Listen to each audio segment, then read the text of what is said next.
Someone suggested I needed more risk in my life. I quietly invested in my development and expanded my opportunities instead. Months later, the outcomes shifted the conversation from doubt toward curiosity about the direction I had chosen. You're too comfortable, you know that? You're letting life pass you by. Those words hit me across the dinner table like a slap I should have seen coming. Hey viewers, before we move on to the video, please make sure to subscribe to the channel and hit the like button if you want to see more stories like this. I'm 29, been with Melissa for 3 years, living together for 1. Software developer at a mid-sized firm downtown. She set down her wine glass with more force than necessary, the sound sharp against the wooden table. I'm serious. When was the last time you did something that actually scared you? Something spontaneous. I looked at the woman I'd built a life with, her green eyes challenging me in a way that felt less like concern and more like accusation. I don't know what you want me to say. That's exactly the problem. She leaned back, arms crossed. You never know what to say. You never know what to do. You just exist. The pasta I'd spent an hour making suddenly tasted like cardboard. I have a stable job, Melissa. We have a nice apartment. We're saving money. I thought that's what we wanted. That's what you want. Safety. Predictability. God, when did you become so boring? The word hung there between us, heavier than anything else she'd said. Boring. Where is this coming from? She laughed, but there was no humor in it. It's been coming for a while. I just didn't want to see it. Rachel and Tom are backpacking through South America right now. Vanessa quit her job to start that pottery business. Even my cousin Brandon is training for an Ironman. Everyone's out there living, and we're just here. Those are their choices.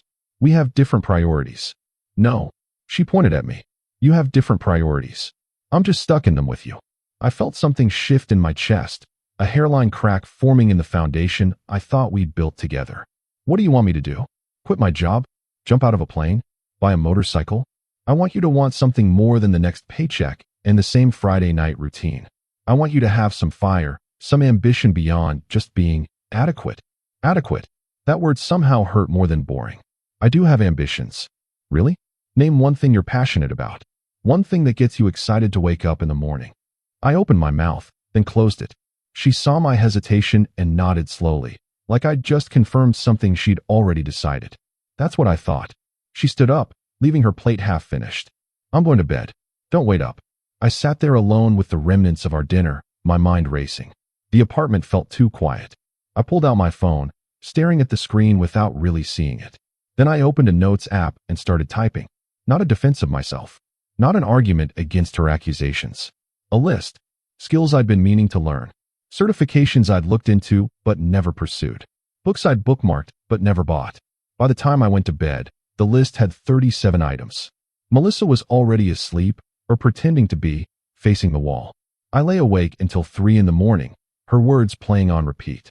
Boring. Adequate. Comfortable. The next morning, she left for work before I woke up. No goodbye kiss. No note. Just an empty coffee mug in the sink. I called in sick, which I never did, and spent the day researching. Online courses. Professional certifications. Networking groups. Investment strategies. Not the flashy risks Melissa wanted. Not backpacking or businesses or Ironmans. But calculated moves that could actually change my trajectory.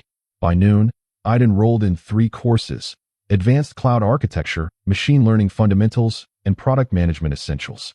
By 2, I'd scheduled my first meeting with a financial advisor. By 4, I'd signed up for a professional development meetup happening that weekend. I didn't tell Melissa any of it. When she came home that evening, I was working on dinner again, like nothing had changed. Hey, she said, her voice careful. Hey, about last night. I might have been a bit harsh. I stirred the sauce, keeping my eyes on the pan. It's fine. It's not fine. I've been feeling stuck lately. That's not your fault. I finally looked at her. Do you think I'm boring? She hesitated, and that hesitation told me everything. I think we've fallen into a rut together. Maybe we both need to shake things up. Maybe. We ate dinner with the TV on, filling the silence with other people's problems. Over the next few weeks, I threw myself into learning. Early mornings before work, I'd do course modules. Lunch breaks became reading time. Evenings after Melissa fell asleep, I'd work on practice projects. She noticed the change in schedule, but not the reason behind it. You're always on your laptop lately, she commented one night. New project at work? Something like that. She didn't push. I realized she wasn't actually curious about my life anymore. She was too busy planning her own escape from our boring existence. She started going out more. Drinks with coworkers on Wednesdays. Gym classes on Saturdays that ran long. Sunday brunches with friends that stretched into dinner. Each time she left, she'd say the same thing. Don't wait up. I didn't. I used the time to network, to learn, to build. 2 months after that dinner confrontation, I completed my first certification. 3 months in, I'd built a small web application that solved a specific problem I'd noticed in the nonprofit sector. 4 months in, I pitched that application at a startup competition I'd found through one of my networking groups.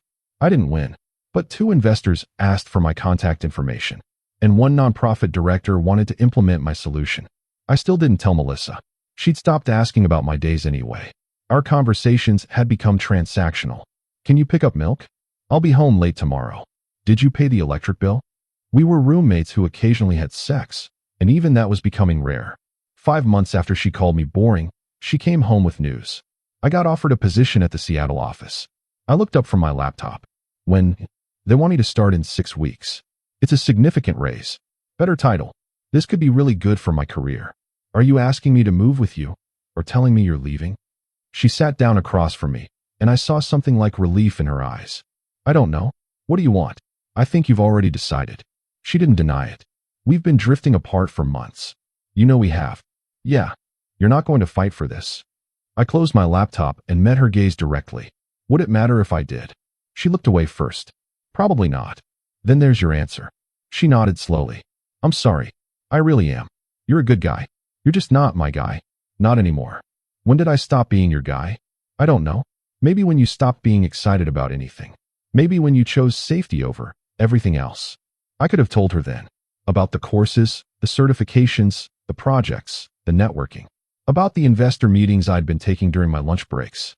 About the nonprofit that was implementing my application, and how they connected me with 3 more organizations interested in similar solutions. About the business plan I'd been developing. About the LLC I'd filed the previous week. But what would be the point? She'd already decided who I was. Boring. Safe. Adequate. Nothing I said would change that image in her mind. I'll sleep in the guest room, I said. We can figure out the logistics this weekend. She looked surprised that I wasn't pushing back. Okay. Yeah, that makes sense. I moved my laptop and left her sitting at the table. The guest room became my headquarters for the next 6 weeks. We divided our lives with cold efficiency. She took the couch, I kept the bed. She got most of the kitchen stuff, I kept the desk and electronics. We split the security deposit. Neither of us cried. Neither of us fought. It was possibly the most boring breakup in history, which felt grimly appropriate. On her last day in the apartment, she paused at the door with her final box.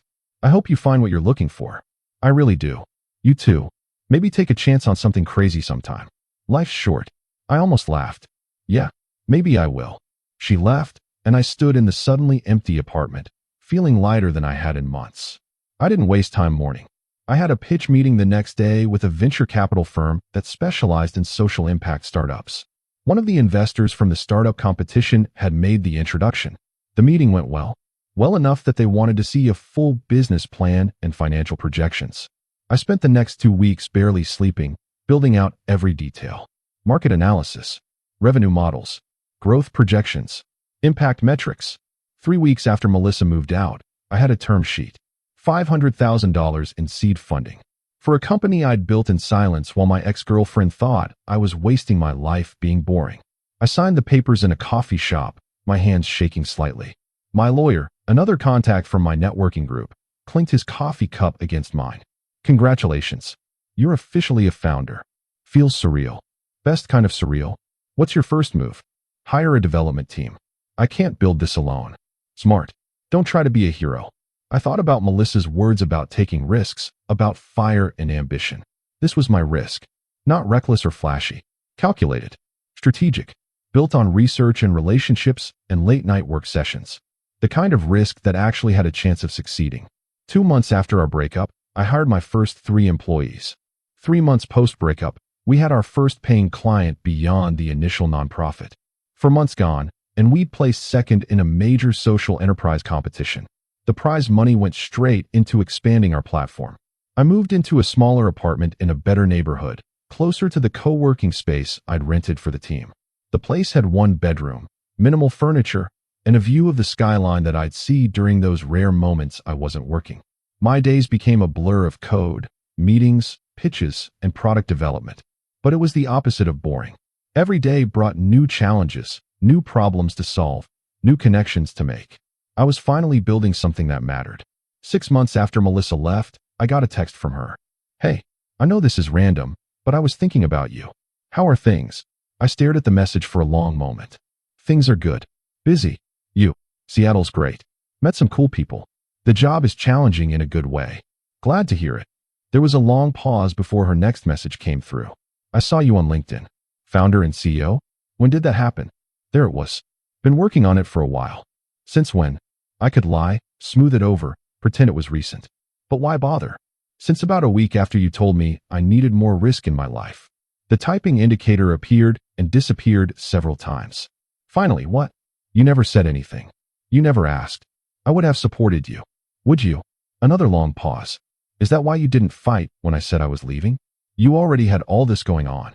"I didn't fight because you'd already decided who I was. Nothing I said would have changed your mind." "That's not fair, isn't it? You looked at me every day and saw someone boring and comfortable and afraid to take chances. I couldn't tell you I was building a company because you'd already written the story in your head about who I was.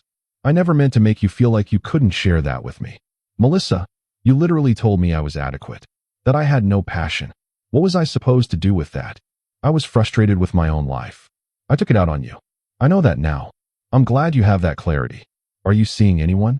The question felt loaded, like she was fishing for something. I'm working 80-hour weeks building a company from scratch.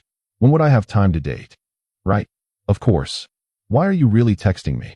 I don't know. I guess I've been thinking about us lately. About how things ended. It feels unfinished.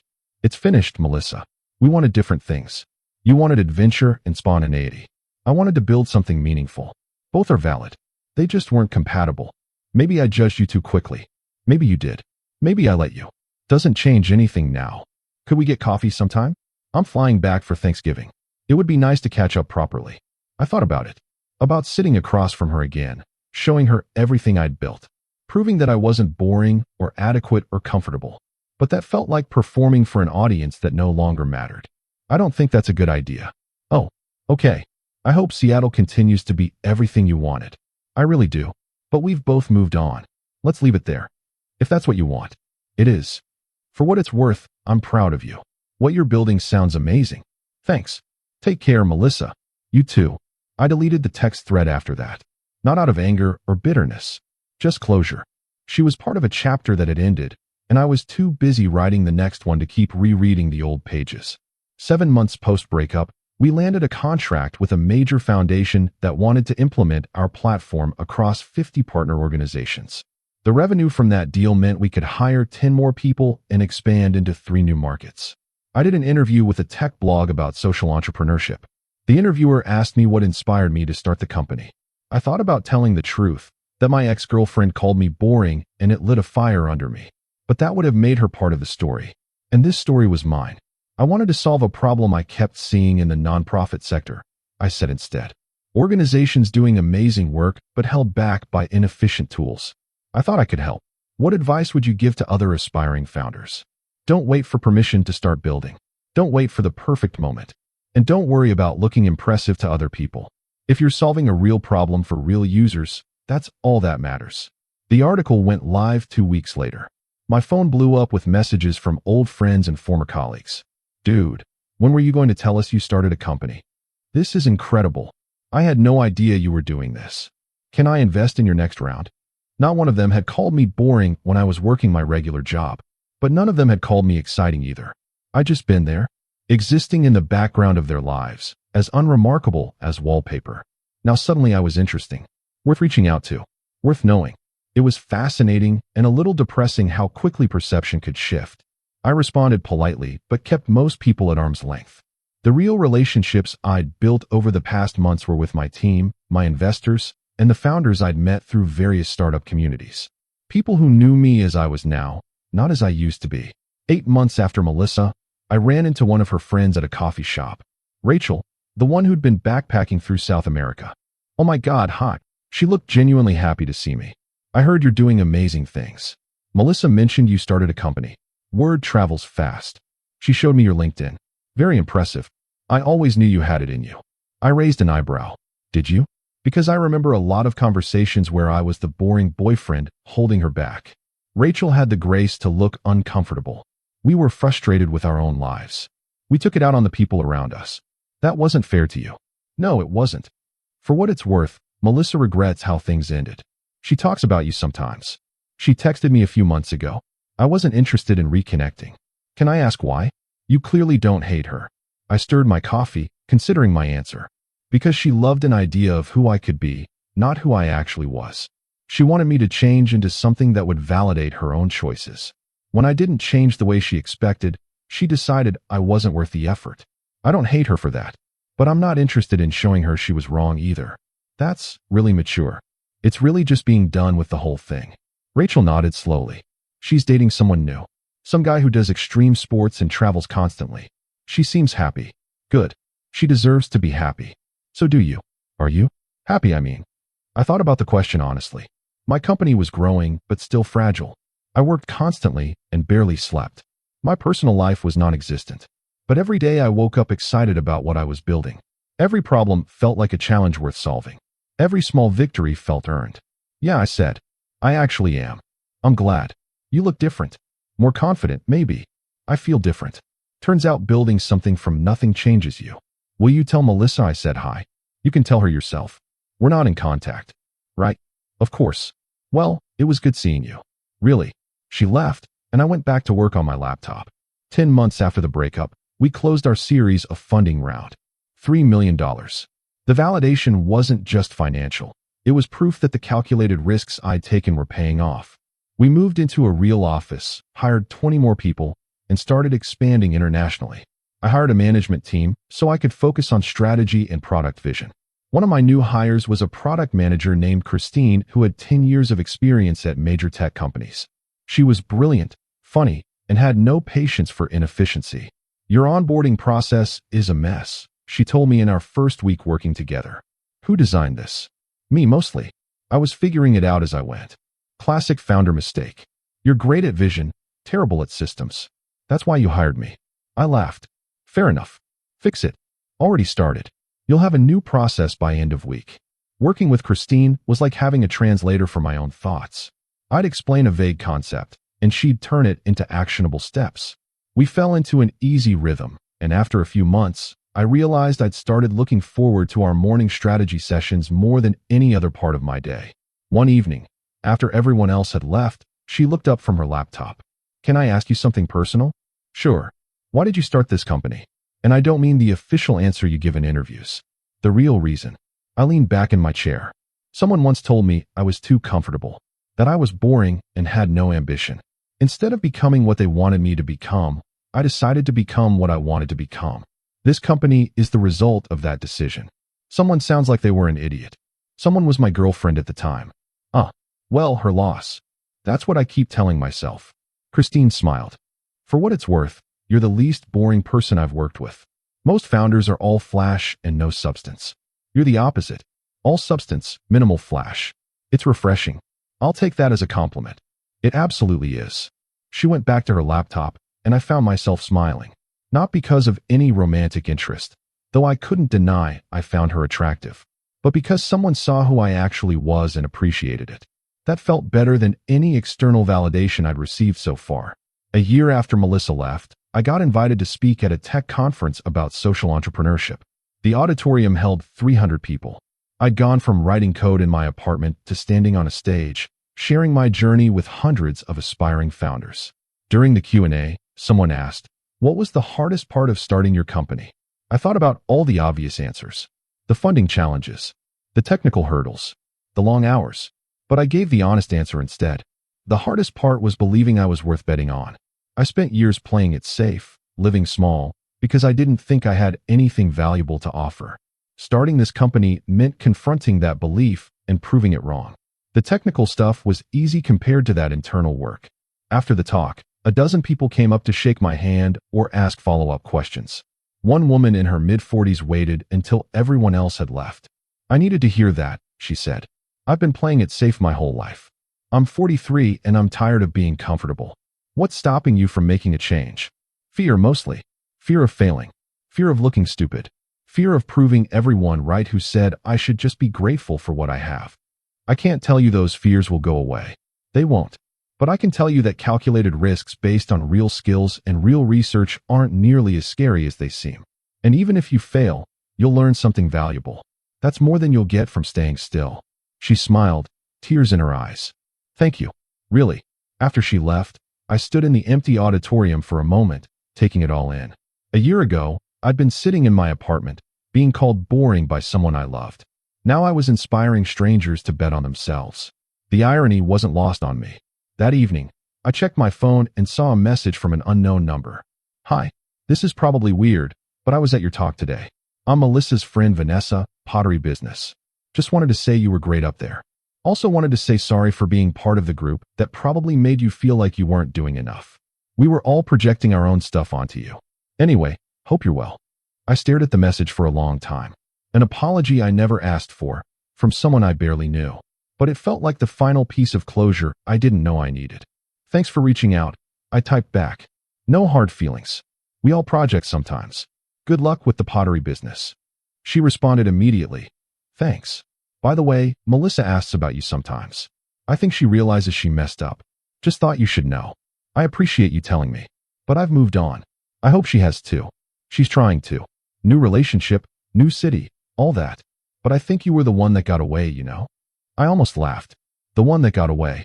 As if I'd been some passive fish that slipped off the hook. As if I hadn't spent months building something meaningful while she decided I wasn't worth the effort. I think we both got away from something that wasn't working. That's not a loss for either of us. Wise words. Okay, I'll leave you alone now. Congrats on everything you've built. I put my phone away and looked out at the hotel room window, at the city lights spread out below. Melissa could ask about me all she wanted. It didn't change the fundamental truth.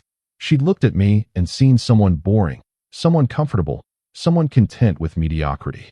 She'd never seen my potential because she was too busy comparing me to some idealized version of what a partner should be. And I'd learned that I didn't need to prove anything to people who'd already decided who I was. The only person I needed to prove anything to was myself. And I'd done that. 15 months after our breakup, Christine and I launched our biggest feature yet. An AI-powered tool that could analyze nonprofit operations and suggest efficiency improvements. The response was overwhelming. Within a week, we had a wait list of 500 organizations. Within a month, we'd signed contracts with 50 of them. Christine and I celebrated with the team at a bar near the office. She pulled me aside during the celebration. This is what you built, she said, gesturing to the happy team around us. Not just the product, the culture, the mission, all of it. You should be proud. We built it. I couldn't have done this alone. But you started it alone. When no one believed in it, but you. That takes guts. Or stubbornness. She laughed. Maybe both. We stood there for a moment, the noise of the celebration around us, and I felt genuinely content. Not just successful. Content. Like I was exactly where I was supposed to be, doing exactly what I was meant to do. Can I ask you something? Christine said. Sure. The person who said you were boring. Do they know about all this? She knows. But it doesn't matter anymore. Does it feel good? Proving her wrong. I considered the question honestly. It did at first. But now it just feels good to have built something meaningful. Whether she knows about it or cares about it is irrelevant. This was never about her. It was always about me figuring out who I wanted to be. Christine nodded approvingly. That's the right answer. Was that a test? Maybe. You passed. She clinked her beer against mine and went back to the celebration. I stayed where I was for a moment longer, watching my team laugh and celebrate together. These were people I'd hired, mentored, built relationships with. People who knew me as a founder, a leader, a problem solver, not as someone's boring ex-boyfriend. That version of me felt like a different lifetime. 18 months after Melissa, I was featured in a major business magazine's 30 Under 30 Social Entrepreneurs list. The article included a photo shoot, an interview, and a full breakdown of our company's growth trajectory. My phone exploded again, including a text from Melissa's number. Congratulations on the magazine feature. You've accomplished so much. I'm really proud of you. I didn't respond immediately. Instead, I showed the message to Christine during our morning strategy session. What do I say to that? She read it and shrugged. Do you want to say anything? I don't know. Part of me wants to just ignore it. Part of me wants to send some eloquent response about growth and change. Part of me wants to ask why she keeps checking in on me. What does your gut tell you? That engaging keeps a door open that should stay closed. Then there's your answer. I typed out a simple response. Thank you. And then I muted the conversation. If she responded, I didn't see it. 2 years after our breakup, we were acquired by a major tech company for $42 million. Not billions, but enough to change my life completely. Enough to make every team member wealthy. Enough to prove that calculated risks, built on solid foundations and real work, could pay off in ways that flash and spontaneity never would. The acquisition party was surreal. My team toasted me, my investors congratulated me, and journalists asked me what I planned to do next. I'm going to take a month off, I said. Actually rest for the first time in 2 years. Then I'll figure out what problem I want to solve next. Will you start another company? Maybe. Or maybe I'll join someone else's company and help them build. I'm not sure yet. I'm just going to see where the next opportunity takes me. After the party, I went back to my apartment and sat in the quiet. My phone buzzed with congratulations messages from people I hadn't heard from in years. Melissa's name appeared in the flood of texts. I saw the news about the acquisition. That's incredible. You've become everything I knew you could be. I read it twice, then deleted it without responding. She was wrong, even in her congratulations. I hadn't become what she knew I could be. I'd become what I knew I could be. And those were two entirely different things. 3 years after Melissa called me boring, I ran into her at a mutual friend's wedding. She looked good, happy even. The guy next to her must have been the extreme sports boyfriend Rachel had mentioned. Tall, tan, athletic build. He was telling an animated story about base jumping in Norway. Melissa saw me from across the reception and her eyes widened. I gave a small nod of acknowledgement and turned back to my conversation with Christine, who'd been my +1 for the wedding. Is that her? Christine asked quietly. Yeah. She's looking over here a lot. Let her look. 10 minutes later, Melissa approached our table. Hi. Long time. Hey, Melissa. You look well. Thanks. So do you. Really well, actually. She glanced at Christine, clearly waiting for an introduction. This is Christine, I said. My business partner and friend. Nice to meet you, Christine said with a polite smile that didn't quite reach her eyes. You too. I've read about your company. What you both built is really impressive. Thank you, Christine said. It's been quite a journey. An awkward silence settled over us. Melissa shifted her weight. Could we talk? Just for a minute? Alone? I looked at Christine, who gave me a subtle nod. Sure. We walked to a quieter corner of the reception venue. Melissa fidgeted with her champagne glass. I've wanted to say this for a while, but I wasn't sure how. So I'm just going to say it. I'm sorry. For what specifically? For making you feel like you weren't enough. For pushing my own dissatisfaction onto you. For not seeing what you were building until it was too late. Too late for what? For us. For our relationship. By the time I realized I'd misjudged you, you'd already moved on. I leaned against the wall, considering my words carefully. Melissa, you didn't misjudge me. You saw exactly who I was at that moment in time. Someone who was comfortable, maybe too comfortable. Someone who wasn't pursuing anything beyond the basics. You weren't wrong about that. But you were building all of this. I started building after you called me boring. Your words hurt, but they also woke me up. I realized I'd been coasting. That I didn't need to take risks, just not the kind you wanted me to take. I pushed you away right when you were about to become everything I wanted. No, you pushed me away because I wasn't what you wanted. And that was okay. It forced me to become what I wanted. If we'd stayed together, I probably wouldn't have built my company. I would have been too busy trying to be spontaneous and adventurous to prove I wasn't boring. I would have been performing instead of building. She looked down at her glass. Do you ever wonder what would have happened if I'd been more patient? If I'd supported you instead of criticizing? Honestly, no, because that would have been a different timeline with a different version of us. This timeline, as painful as it was, led me exactly where I needed to go. Are you happy? Very. With her. She glanced toward where Christine was chatting with other wedding guests. Christine and I are business partners and friends. Nothing romantic. But yes, I'm happy with my life. With my work. With the person I've become. Do you ever date? Sometimes. When I have time. But I'm not looking for anything serious right now. I'm too focused on figuring out my next move professionally. She nodded slowly, and I could see her processing the reality that I'd actually moved on. That I wasn't pining for her. That her opinion of me no longer shaped my sense of self-worth. I hope you find what you're looking for, she said finally. I already did. I just had to build it myself. That guy I came with, Trevor, he's exciting and spontaneous and takes me on amazing adventures. But sometimes I miss what we had. The stability, the quiet evenings, the sense of being home. That's called nostalgia, Melissa. And it's not a good reason to reconsider a relationship that didn't work. I know. I just wanted you to know that I think about you sometimes.